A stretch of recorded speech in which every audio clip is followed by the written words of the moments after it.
Hi everyone, and today I'm going to be sharing with you the top 5 phones that I would want to buy. So first on the list, number 5 is the iPhone 5. Now, the iPhone 5 is nice, simple, easy to use, doesn't have too many problems, and if you do have a problem, you can take it into the Apple Store and get support. And if there's any manufacturing defects, it's good for 1 year. You could take it into the Apple Store. Likely they'll replace it if it's obvious that it's their fault, that it's not working. You also have software support for at least 2 years, sometimes more. I have an iPod Touch that's 3 years old. It is still running the most recent version of iOS. Now that will change with iOS 7. I will not be running iOS 7 on my 3-year-old iPod Touch. But overall, the iPhones are going to be pretty well supported for a while down the line. So next on the list, number 4 is the Nokia Lumia 928. Now there's other versions of this basically same exact phone on other carriers, but the 928 is the version that's on Verizon. Now this is a Windows phone, and Windows Phone is pretty efficient even with lesser hardware, which means it'll run nice and smooth. This phone also has a pretty nice camera, so overall, pretty nice phone. Next on the list, number 3 is the Galaxy S4, and for this one, it's going to be the Google Nexus version.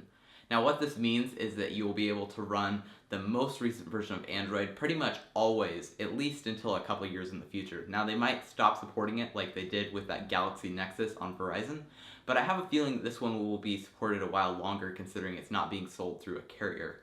And that's pretty nice, and that's pretty much the main reason you would buy this. High-end hardware, latest version of the Google's operating system, and that's about it.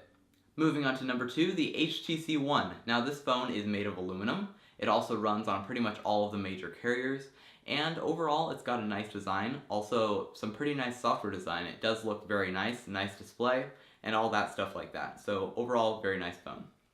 So moving on to number 1, and that is the Nexus 4. Now, the reason why I like this phone is because it gets all the new updates from Google. Google is sort of promising that they'll keep rolling out those updates to this phone. Since it's not tied to any carrier, there's not going to be many restrictions other than those set by Google.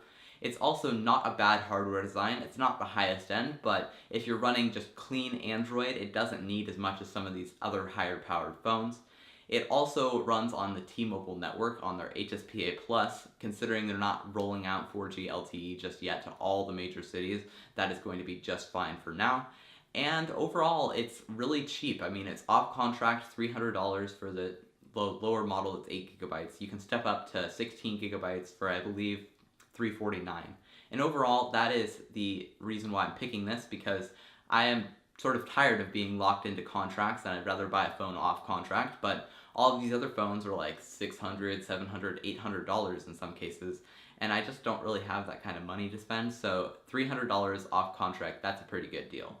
So that's about it. Thanks for watching, and I'll see you again soon with another video.